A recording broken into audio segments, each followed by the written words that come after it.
you had this amazing phrase, what kind of man are you?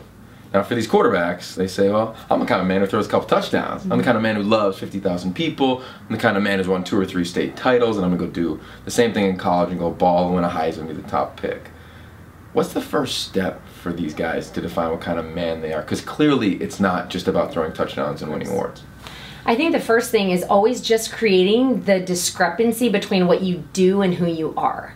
It's really important to separate that for them, because for these guys who, like, I mean, what, since they're in Pop Warner, like, all they've ever done is played ball and they love it, and so many of them define themselves by it. And so the first thing is kind of separating those two concepts of, like, football is what you do. You literally, it's an action, right? Like, you get up and you go to practice and, like, you fight for it on the field and, like, all these things, but who you are has to be separate from what you do. And who you are is the caliber of man you are. Who you are is your integrity. Who you are is how you do small things, is how you do all things. Like, really being able just to create that differentiation for them, and for them to start thinking, yeah, who am I outside of this? And to get them kind of in a mindset where they can, like, break down, like, who do I want to be in this lifetime, as opposed to merely defining myself by what I do.